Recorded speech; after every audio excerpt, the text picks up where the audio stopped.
Halo guys, nama gue Stan dari StarTech, dan di video kali ini kita bakal beda karena gue bakal nge-review mobil personal gue, yaitu Mitsubishi X-Force. Kenapa? Karena sekarang harganya, yap, sama seperti channel gue ya, ini khas banget.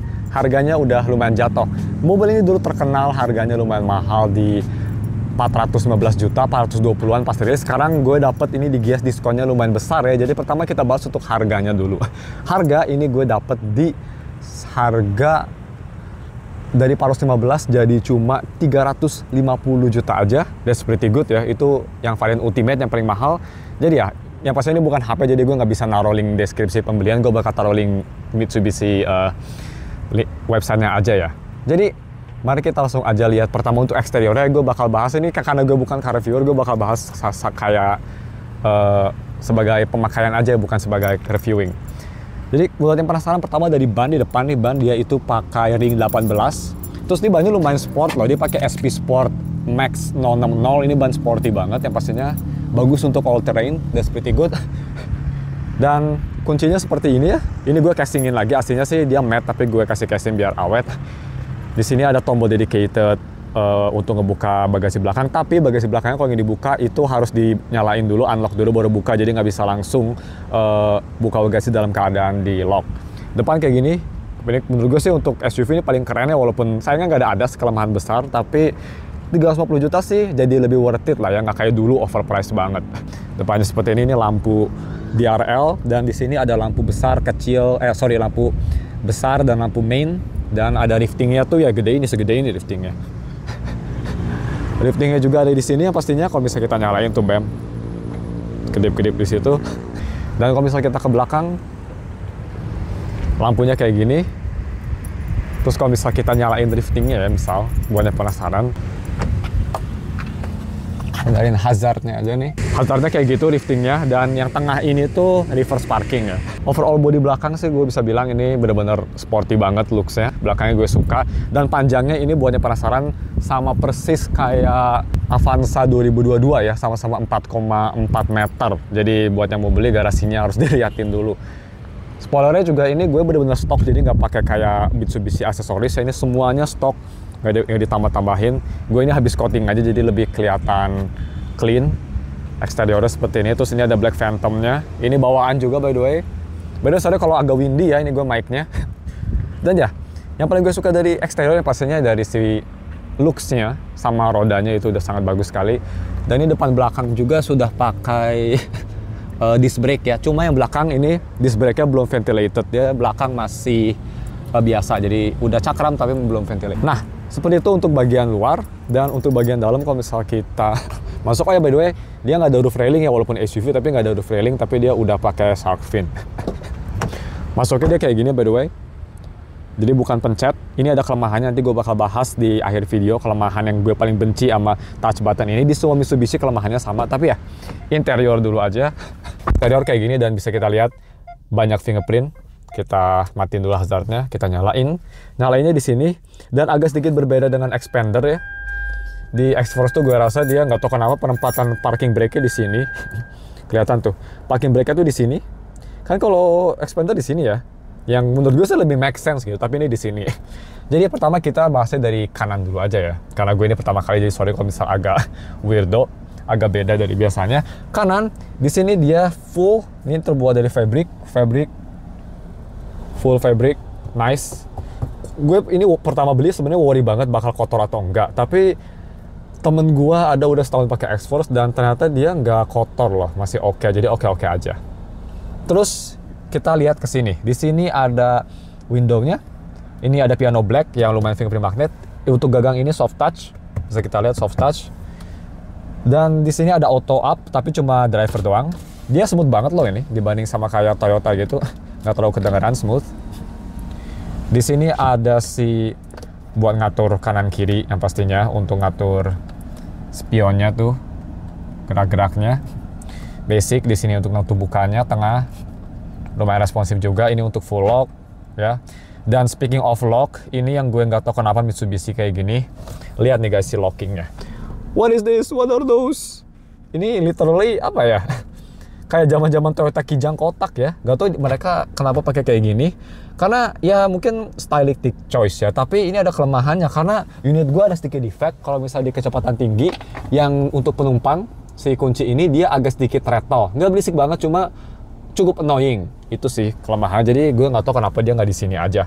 Tapi to be fair, yang gue suka dari fitur Mitsubishi X-Force, kalau misalnya semua dikunci, itu kalian nggak usah ngangkat ini sebagai penumpang ya. Jadi kalian kalau mau individual kebuka, nggak usah narik-narik ini, bisa langsung buka aja ini. Bukanya itu tinggal 2 kali aja, langsung kebuka tuh kan. As easy as that. Jadi at least ada fitur kayak gitulah. Jadi kalian nggak usah ngelihat si keburikan ini nih, sangat burik banget memang. Terus kalau ke setir, di sini bisa kita lihat setirnya dia full leather. Ini pretty much setirnya kayak Expander ya, mirip banget kayak Expander yang paling baru. Dan fitur sendiri bisa kita lihat di sini ada cruise control yang belum adaptif, yang pastinya karena sayangnya lihat nggak ada ADAS, cuma ada sensor raining doang di sini sama sensor lampu. Bisa naikin cruise control di sini setnya, angkat telepon. Terus kalau misalnya kita ke kiri di sini ada untuk ngatur si MID-nya. MID sendiri gue nggak bakal banyak lihat aja, gue bakal ngasih tahu aja MID-nya. Jadi untuk MID sendiri sih kayak gini ya. Kalau misal kita ke kanan di sini, yang pertama ngeliatin average kilometer per liter, eco driving assist, itu yang information. Dan ini yang paling penting, kalian bisa nyari tire pressure, good, walaupun pakai KPA tapi it's okay.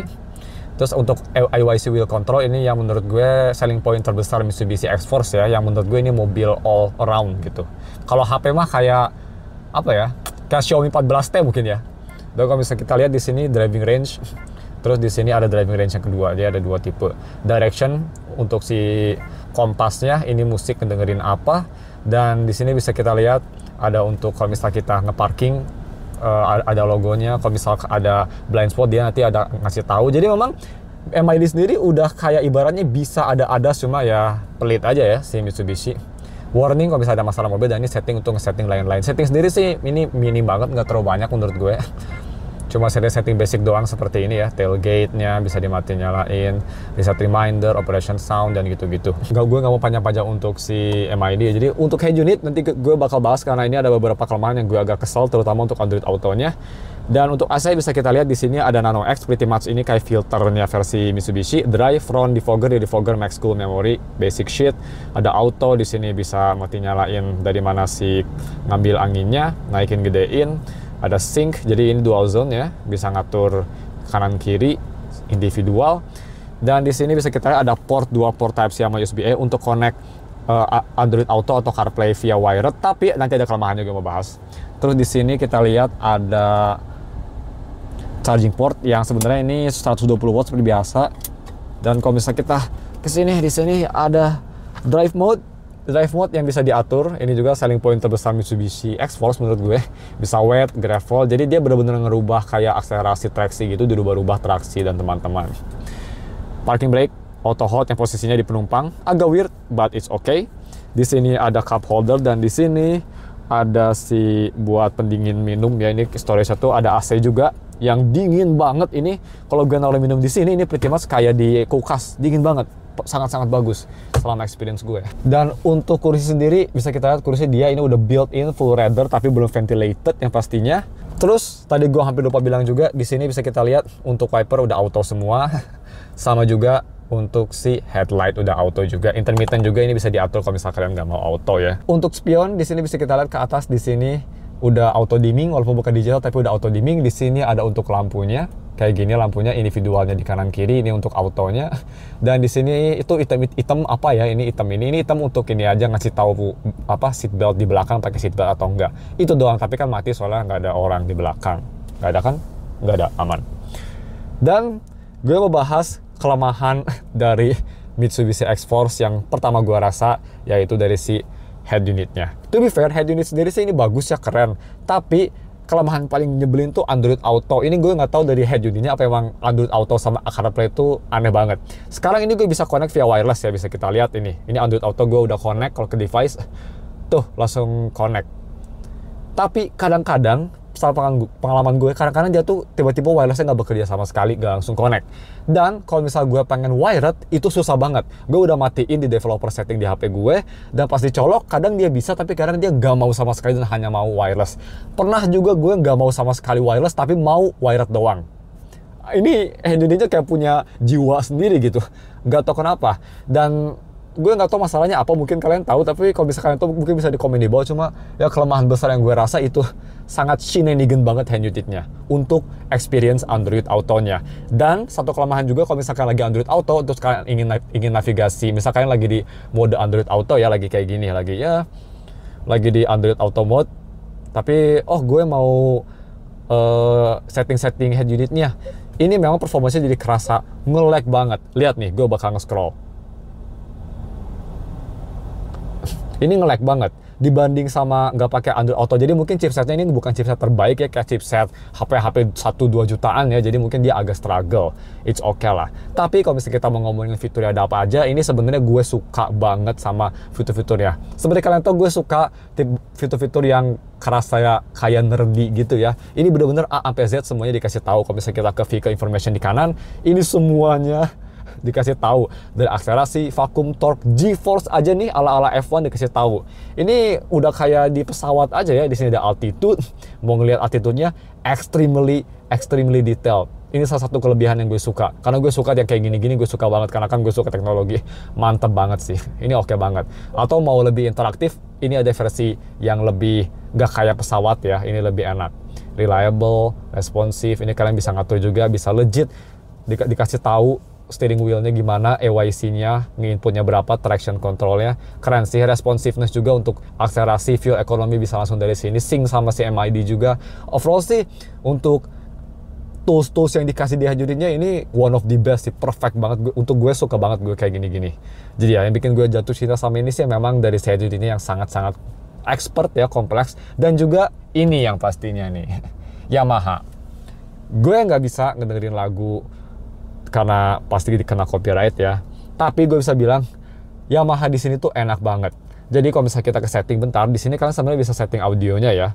Nih, kalau misalnya kita agak zoom, lu bisa setting audionya. Don't ask again. Kita back dulu. Kita bisa setting audio kayak fader balance, tone controlnya tuh kita bisa ngatur kayak si treble dan teman-temannya. Dan untuk sound signature sound type-nya, gue lebih ke lively karena lively tuh kayak fun suaranya ya. Gue ngingetin sama headphone yang kayak gitu tuh kayak Truth Ear Zero Red, kalau misalkan kalian tahu, kayak gitu suaranya. Bassnya masih nendang, tapi overall mid range sama high-nya tuh masih kedengeran. Kalau powerful ini pretty much cemadi buat para bass head, gue nggak suka banget, beleber banget ke mid range. Kalau signature ini bener-bener flat, jadi mungkin untuk analytical bagus. Lively menurut gue sih the best option. Kalau relaxing ini lebih enak buat jazz mungkin ya. Tapi untuk all type of song, gue recommend lively. Dan di sini ada speed compensated volume, bisa diatur juga. Ini yang pastinya kalau misalnya makin kenceng, audionya bakal ngadaptasi makin kenceng juga, biar kalian nggak usah atur-atur suaranya. Bisa listening position juga sama seperti di mobil lain ya. Dan overall untuk suara kita cepet aja, takutnya kelamaan gue review kayak gini karena biar kita bisa langsung test drive gimana aja mobilnya ya. Jadi untuk overall audio di X-Force gue bisa bilang sangat-sangat baik. Gue udah pernah coba audionya di Yaris Cross, di Omoda, pas Gias ya gue coba audionya, dan gue bisa bilang paling enak sih di sini. Sony-nya si Omoda itu bagus, tapi signature Sony emang agak basic, jadi gue agak kurang suka. Ini sih lebih ke mid range fun gitu lah. Overall suaranya enak banget, ngingetin gue sama kayak Truth Ear Zero atau SimGold EA500LM. Signature-nya kayak gitu-gitulah, kayak mid range dapet, bass ada tapi nggak overwhelming, dan vokal yang jernih tapi sejajar sama si mid range, jadi nggak saling menutupi satu sama lain. Overall mantap. Jadi kenapa kita jadi review audio bukannya review mobil? Dan terakhir sebelum kita jalan ya, gue mau bahas ini nih. Jadi untuk giginya seperti ini, dia pakai CVT yang pastinya, kalau nggak salah dia 8 speed apa 9 speed, gue lupa lagi, bisa komen di bawah. Dia ada D, ada L buat kalau misal kalian nanjak ya. Dan di sini, samping sini ada sport mode, jadi kalau misal kalian di D, dia bakal D gini kan. Kalau misal kita pencet D terus kita pencet ini, dia bakal berubah ke sport. Dan ini sportnya menurut gue nggak gimmick ya, nggak kayak di Avanza 2022. Avanza 2022 sportnya malah makin lemot. Kalau di sini ini sportnya nggak gimmick, menurut gue Jadi makin kenceng, kerasa akselerasi juga makin maju dan memang kerasa bedanya gitu. Jadi ya berguna lah bisa dibilang ini untuk si DS atau sports mode-nya. Gue hampir lupa juga satu lagi. Untuk dashboard dia soft opening, nice, dan di sini ada APAL dan juga first aid kit. Terus di bawah juga ada storage yang gue hampir lupa juga. Nih, ya ada storage tuh. Ini gue buat naro nanti kita POV di leher gue. Ada storage. Dan di sini bisa kita lihat ada untuk ngatur headlamp dan ngebuka bagasi dari belakang. Atau sorry, dari driver maksudnya, aku dari belakang. Nah, ke belakang kayak gini bisa kita lihat soft touch juga, jadi dia nggak skin. Cuma memang ininya masih plastik. Sama juga masih Nora ininya. Dan yang gue rasa lampunya seperti ini by the way. Ya, masih belum LED sama kayak di depan. Bisa kita lihat tadi yang hitamnya buat ngasih tahu seat beltnya. Dan yang gue rasa dari semua SUV yang pernah gue tes, jadi gue tes Vitara, Omoda, jadi semua tuh, dan juga kereta, ya di Cross juga, ini paling luas belakangnya. Luas banget belakangnya, kerasa sangat luas. Karena memang dia mobil gede ya, 4,4 meter, jadi lumayan luas. Terus bisa kita lihat juga di sini ada kantong. Terus di bawah ada kantong yang nggak terlalu besar sih, ini kantongnya sebenarnya kecil banget, tapi at least ada storage, ada AC juga, dan di sini ada Type C, terus ada si USB port, sama juga di sini. Dan untuk kabin juga dia full black, dan di atas ini buat naruh kacamata ya. Terus kalau dari belakang kayak gini, kelihatan modern sih ya. Menurut gue ini kelihatan bagus, cuma memang sayang aja tetap nggak ada ADAS. Semoga next X-Force ada ADAS ya, biar lebih bisa berkompetisi. Audio juga sampai belakang udah pakai Yamaha, dan jok ini gue suka banget. Ini joknya tuh bener-bener soft ya, walaupun dia pakai leather tapi soft banget, jadi enak banget dipakai buat duduk. Untuk kenyamanan jok ini menurut gue sih enak sekali. Jadi sebelum kita masuk ke drivingnya bagaimana, kita lihat bagasinya sebesar apa ya. Oke, jadi untuk buka bagasi, ini bagasi dia udah elektrik ya, jadi tinggal pencet aja di bawah ada tuas sekali dan dia langsung ngebuka. Dan bagasi ini emang big boy banget. Ini bagasinya gede banget. Ya ini kayak bagasi 7-seater ya. Ini bisalah 2 orang gitu nyumput, atau koper mungkin bisa 4 mungkin ya. Bagasi ini lumayan besar, dan kalian ini bisa diatur levelnya. Ini tuh bisa dinaikin. Kalau nggak salah bisa sampai 3 level deh. Lumayan bagus. Terus di sini juga ada untuk naro-naro barang kayak kresek, nice. Dan di sini buat yang penasaran, ini tempat untuk si apa sih namanya ini, buat naikin ban itu ya, dongkrak.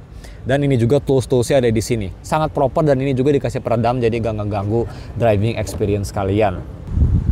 Oke, dan untuk nutupnya sendiri ya ini ada 2 pilihan. Ini untuk nutup tapi masih dibuka, ini untuk nutup dan langsung dikunci. Tinggal pencet aja dia langsung nutup, easy peasy. Dan ya mari kita langsung aja tes gimana nyetirnya ya. Pertama kita bakal casual, agresif, dan overall review performance-nya gimana. Kalau misalkan kalian suka tipe kayak gitu, reviewnya bisa komen di bawah. Dan kalau misalkan kalian mau ngeliat gue review mobil kayak gini juga, bisa komen di bawah ya. Sorry, ini reviewnya awal banget, jadi mungkin masih kurang tertata reviewnya. Tapi ya, mari kita langsung tes gimana driving di mobil ini.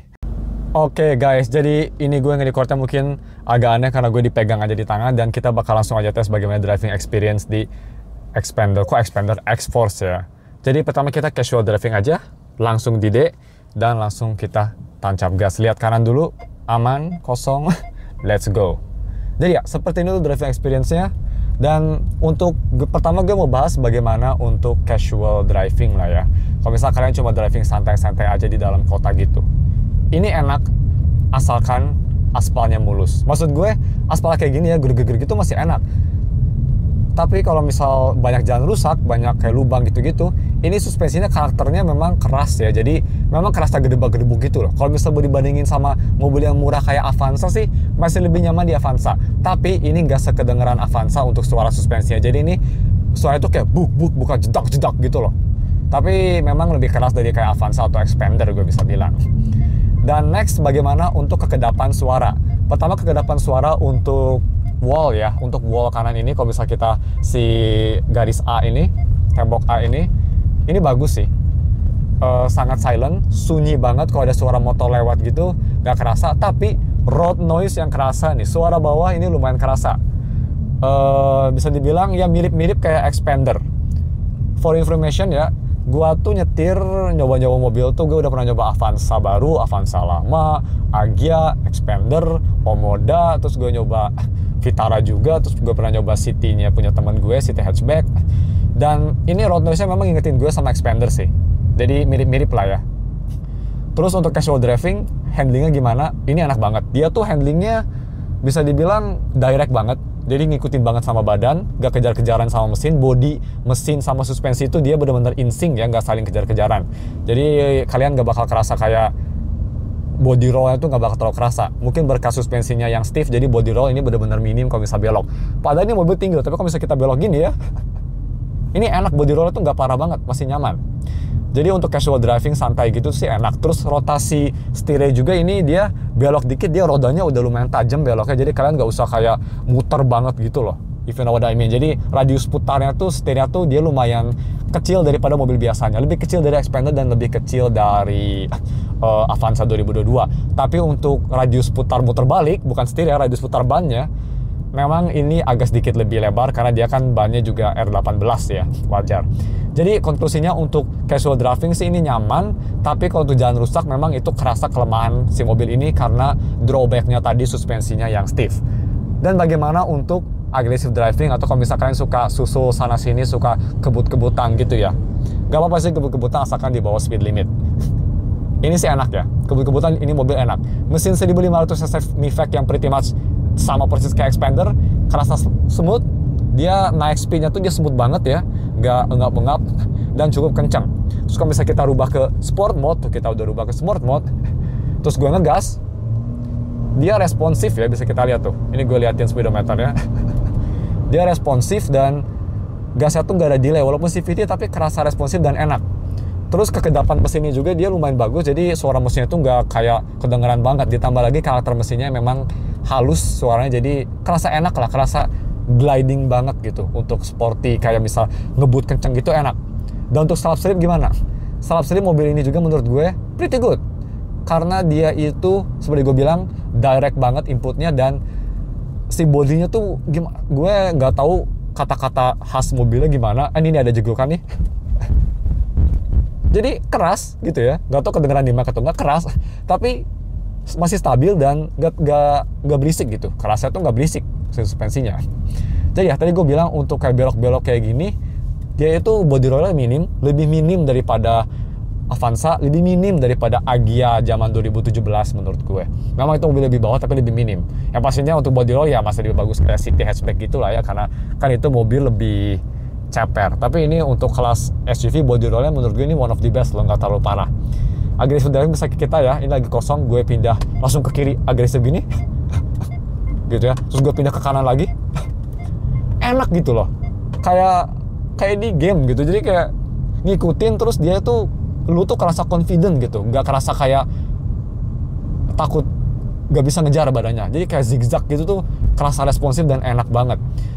Speednya juga lumayan oke. Memang ini speed bukan yang paling kencang ya kalian, speednya tuh ini maksimal 0-100 cuma sekitar 12 detik, agak lama memang, tapi it's okay, SUV juga. Jadi overall untuk aggressive driving sih ini gue suka banget, enak sih ini. Terus bagaimana untuk si performance-nya overall setelah gue pakai mobil ini setelah sebulan ya, apakah ada keluhan atau enggak? Keluhannya mungkin sedikit hanya di gigi bawah. Kadang-kadang gigi bawah tuh dia suka telat ya responsnya, karena dia suka ngegasnya tuh kayak agak telat. Ada Chery Tiggo guys, mobil bagus juga tuh 35X. By the way, balik lagi ke videonya, kadang dia itu responnya suka agak telat. Tapi kadang itu jarang banget, mungkin giginya lagi adjusting lagi. Tapi selain itu ini mobil memang sangat kencang sih. In terms of responsivity-nya dia lumayan instan, jadi lumayan enak. Performance oke, dan overall gue bisa bilang kalau misalnya mau di rating ya, untuk casual driving, comfortnya sendiri kira-kira 7 dari 10. Tapi kalau misalnya kalian tinggal di daerah yang jalannya rusak, ini memang mobil agak kurang nyaman ya. Masih lebih nyaman itu, masih lebih nyaman ini nih, HR-V. Atau Tiggo, gue juga udah pernah nyoba Tiggo tuh di belakang gue. Dan suspensinya dia juga cukup keras, tapi tetap masih lebih keras ini. Dan jadi untuk casual segitu ratingnya. Untuk aggressive driving ini menurut gue 9 dari 10 sih, enak banget. Sangat-sangat responsif dan nyaman banget di setir. Nah ini kita coba muter balik lah ya di sini. Kita coba muter balik, lihat dulu dia kayaknya Avanza-nya nggak bakal ngasih jalan deh. Klasik Avanza suka nggak mau ngasih jalan. Innova ngasih jalan, good guy. R-nya juga nggak parah-parah banget, Tapi memang dia cukup besar R-nya sih. Kalau misalnya mau dibandingin sama hatchback lah ya, no shit. Tapi ya, enak ini mobil. Dan untuk si R-nya atau radius putar sendiri, kalau misalnya mau dibandingin sama Vitara, jauh lebih besar Vitara R-nya. Gue udah pernah coba. Kalau dibandingin sama Omoda sih, gue belum pernah coba muter balik ya. Kalau dibandingin sama Tigo tadi yang lewat, masih lebih kecil R-nya Tigo. Jadi ya, overall sih seperti itu, driving experience-nya.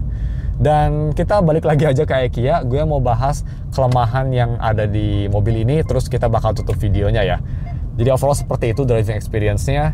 Nyaman sih, ini nyaman banget, kekedapannya bagus, audionya juga tadi gue udah bahas ya, bagus banget. Jadi ya, kita balik lagi ke IKEA, gue mau nyari parkir, dan nanti gue bakal bahas kelemahan yang gue rasa, terus konklusi mobil ini gimana untuk harganya, apakah oke dibanding sama kompetitor lain. I'll see you there. Oke, jadi kelemahannya yang tadi gue udah bilang juga di awal video, tapi kita summary-in di sini, head unit. Head unit kecepatannya ini sebenarnya agak laggy, tapi gue sih nggak masalah sama hal tersebut. At least dia layarnya besar, kelihatan keren. Tapi ini dari Bluetooth connection-nya memang agak pain in the ass. Sekarang seperti biasa kalau gue rekam nggak ada masalah. Tapi selama experience gue kadang-kadang ini susah banget connect, terutama kalau mau Android Auto via kabel. Padahal gue udah dimatiin ya di HP-nya tuh kan. Developer mode wireless Android Auto, tapi dia kadang walaupun gua colok dia tuh nggak ada respon sama sekali, aneh. Tapi kadang ada. Jadi kayak gini dia tuh ya, kadang nggak bisa connect sama sekali. Jadi gini nih, kalau misalnya dia nggak bisa connect Android Auto via wireless, dia mau wired. Kalau misalnya nggak mau wired, dia hanya mau wireless. Mud-mudan banget. Padahal, jadi kalau misalnya gue matiin Android Auto wireless di HP, dia nggak mau sama sekali kadang-kadang gitu. Jadi ya, suka mud-mudan. Kadang nggak bisa connect sama sekali wirelessnya. Sampai gue delete HP gue add lagi, dan pas gue add, itu nggak ada HP gue hilang. Kayak Bluetooth-nya tuh kayak something wrong sama Bluetooth yang di sini, aneh. Nggak tahu, mungkin kalian para expert user ngerasain hal yang sama, ya itu kelemahannya kayak gitu yang gue rasa ya. Jadi dari head unitnya sendiri oke, cuma pairingnya itu yang agak menyebalkan, dia tuh kayak mud-mudan. Jadi gue biasanya dari semua gitu ya, antara wired sama wireless, sebenarnya wireless lebih gampang connected daripada wired. Karena wired tuh kadang-kadang dia nggak mau sama sekali sama kabelnya, lebih sering daripada wireless. Jadi gue lebih sering connect wireless, tapi karena wireless Android Auto bikin HP gue panas, jadi gue biasanya Android Auto wireless, terus gue langsung masukin ke sini HP-nya biar nggak panas, jadi didinginin. Dan itu bekerja sih. Jadi ya, itu tips buat para X-Force user atau buat para kalian yang mungkin suka pakai wireless Android Auto atau CarPlay tapi HP yang takut kepanasan, masukin aja ke cooler kalian. Itu berguna. Itu actually ada efeknya. Kelemahan kedua, tapi ini kecil banget aja. Tadi gue udah bilang ini agak kelihatan norak ya. Terus agak kelihatan kayak zaman dulu banget. Kelemahan ketiga dari ini nih, parking brake-nya di kiri. Gampang terbiasa, tapi awal-awal memang gue lebih suka di sini sih. Gue sebenarnya kenapa nggak di atas aja gitu? Kalau ada space loh. Drive point-nya turunin dikit, terus ini taruh sini. Ya, tapi it's okay lah ya, it's okay. Nah, kelemahan keempat gue harus keluar dari mobil karena ini isu dari si smart key-nya. Smart key mobil ini. Jadi, gue rasa bukan hanya X-Force, tapi Xpander juga punya masalahnya. Si keyless entry-nya dia ada delay. Kita langsung praktekin ya. Jadi kita matiin dulu mobilnya. Gue keluar. Aduh, kota baru windy banget. Gue kunci bisa. Nah, terus kelemahan terakhir, yang keempat yang terakhir menurut gue, ini dari si keyless-nya. Jadi kalau misal gue jalan jauh ya, ini keyless-nya ada delay loh. Misal gue jalan jauh, kita lihat habis dari IKEA gitu, kita balik lagi, gue mau nge-unlock mobil ya, tapi secara cepet gitu langsung jalan. Semoga dia bekerja ini nih. Sekarang responsif, oke, jadi mudah-mudahan. Tapi biasanya guys, kalau gue dari jauh ya, biasanya ini keyless-nya tuh dia nggak bisa langsung dibuka, jadi harus tunggu kira-kira 2 detik, terus baru connect ke kunci, baru mau kebuka. Dan gue kira ini isunya di X-Force doang, tapi ternyata di Xpander juga sama, ada delay yang sama. Jadi mungkin ini lebih ke Mitsubishi issue ya. Kayaknya lebih kayak gitu sih, tapi ya kalau udah masuk sih dia udah normal biasa. Jadi cuma segitu aja kelemahannya, dan konklusinya kita lihat di luar aja konklusinya bagaimana. Menurut gue sih mobil ini untuk harganya yang sekarang udah murah ya, di 350 juta berarti lebih murah daripada kompetitor ya. Kalau Yaris Cross kalau nggak salah harus yang unit 2023, tapi sekarang udah nggak diskon, jadi sekitar 50 juta lebih murah dari kompetitor lain sih. Walaupun nggak ada ADAS, ini sih oke ya. Muka paling ganteng, driving experience paling sporty. Jadi sih gue rekomend buat kalian yang nyari mobil 350 jutaan tapi nggak terlalu peduli atau nggak apa-apa sama nggak ada ADAS kayak adaptive cruise control, lane departure gitu-gitu, tapi kalian ingin mobil yang paling cakep, untuknya paling kelihatan cowok banget dengan performance driving yang sangat sporty, yang suka slap slip gitu, ini mobil menurut gue enak banget sih. Jadi ya, itu sih konklusinya. Dan kalau misal kalian suka gue review mobil kayak gini, bisa komen di bawah kalau misal kalian mau nge-review mobil apa lagi, kalau bisa dibolehin sama brand lain. Overall gue suka sih, dan cuma segitu reviewnya. Thanks for watching, dan ketemu lagi minggu depan untuk video lainnya. Yang pasti kita bakal balik ke video HP. Video mobil gini sih bakal jarang-jarang. So, bye.